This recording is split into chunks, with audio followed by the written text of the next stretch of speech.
Last time, we found something almost nobody expect to find at one of the most famous archaeological sites on earth.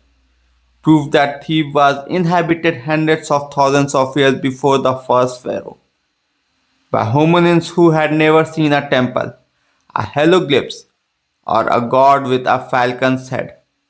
Homo erectus hunter worked stone on the west bank. An automatically modern child buried near a church quarry 60,000 years ago. A young miner near Sohag dug the earliest known mine shaft in Egyptian prehistory.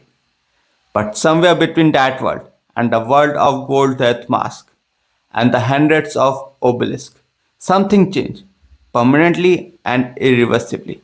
This is the story of how it happened and why it happened exactly here. The turning point wasn't a person, it was the climate. Around tens of thousands of years ago, the most recent African humid period was in full swing, and the Sahara was almost unbelievably a green savanna dotted with lakes, dotted with the same giraffes and hippos, and cattle herd communities whose rock art still covers cave walls deep in what is now empty desert. For a few thousand years, people could have comfortably scattered across a vast green Sahara without ever needing to crowd into the Nile Valley at all. But by roughly 5000 BC, the orbital wobble that had been driving that green window began to reverse. Rainfall collapsed, lakes dried into cracked mud, turned into sand, and the pastoralist community that had been spread across the vanishing grassland had only one realistic option left: to retreat permanently into one water source in the region that never failed, the Nile. It's hard to overstate how important that single climate shift was. It took hundreds of thousands of years of scattered, mobile Stone Age life across an enormous green landscape and compressed it, forcibly, into a single narrow ribbon of fertile riverbank. And when you compress population into a limited resource like that, something has to give. You get competition, cooperation, specialization, and eventually hierarchy. The basic ingredient of civilization itself. Before the final retreat into the Nile, the cattle herding people of the fading Sahara left behind something extraordinary. Deep in what is now the Nubian desert, Nabta Playa.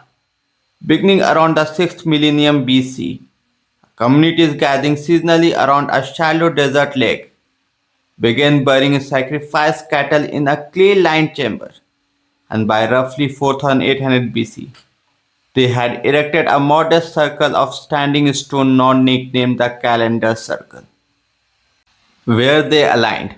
And this makes the scientists to argue, because with the summer solstice sunrise that once signaled the approach of life-giving monsoon rain, that makes Nabta Playa by most reckoning older than Stonehenge by well over 1,000 years, and quite possibly the oldest known astronomical structure on the planet. Some archaeologists even connect the cattle cult at Nabta Playa to the much later Egyptian veneration of cow goddesses like Hathor.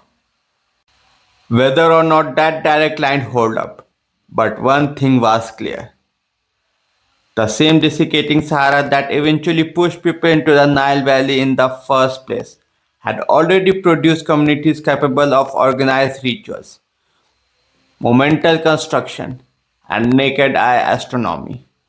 Proof that complex culture in this region did not begin the day people arrived on the riverbank. It walked with them, already partially formed. And inside that newly crowded Nile Valley, farming took hold with a striking speed. Around 5200 BC, communities near the Fayum Depression southwest of modern Cairo were already cultivating wheat and barley and storing surplus grain in pits lined with woolen baskets. Some of the earliest solid evidence of organized agriculture anywhere in Egypt. If we move further south in Upper Egypt, close to the region that would one day hold Thebes, the Badarian culture emerged by around 4400 BC, and its symmetries tells an unmistakable story. Fine black top poetry, copper ornaments, ivory combs, ostrich feather fans, and grave good distribution unevenly between burials.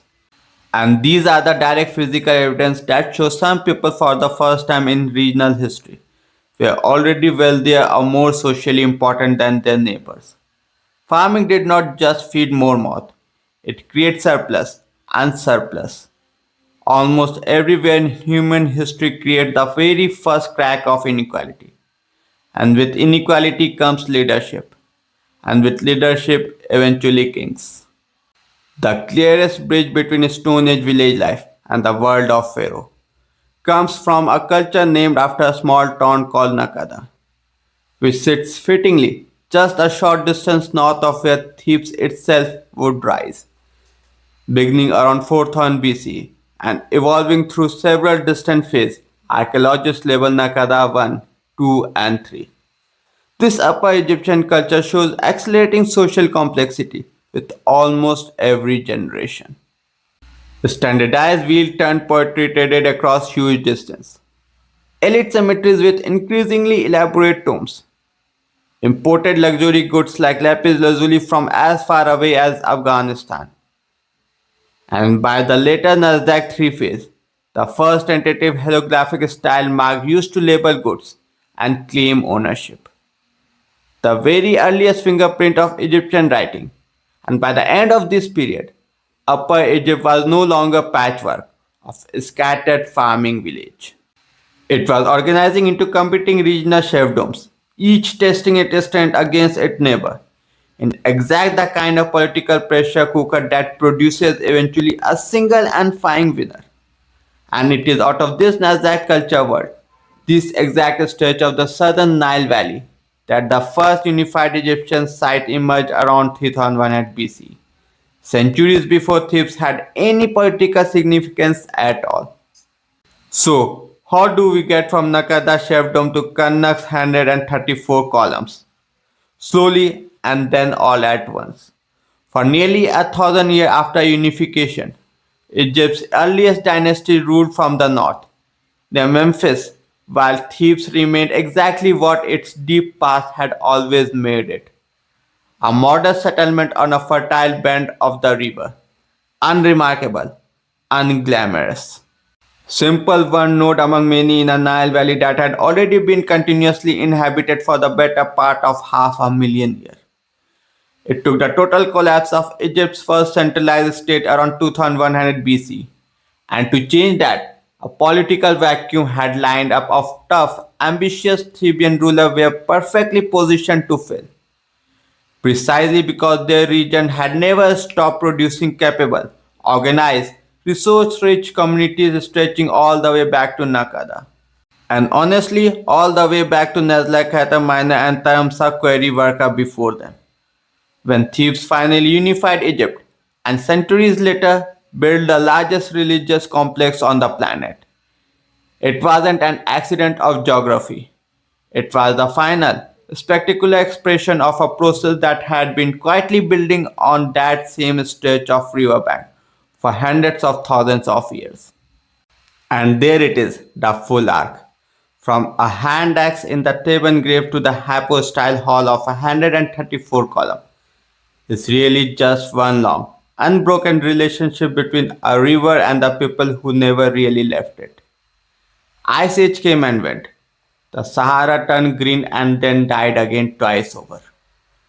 Foragers become farmer, farmer become chiefdoms, and chiefdom become a state. All inside the same narrow corridor of water and mud that a Homo erectus hunter once walked across with a hand axe in his fist. Thebes wasn't a beginning, it was a accumulation, the payoff of a story that has already been running for the better part of half a million years, by the timeline anyone thought to carve the first stone at Karnak. But before we close the book on this chapter completely, there are few myths about all of it worth clearing up, and one much bigger question worth asking. What does a single river valley's worth of deep human history actually tells us about how our species built the modern world? That's what we are digging up next in part 3. Subscribe so that you don't miss it. And I will see you there. Until then, be curious and keep questioning with history under the cap.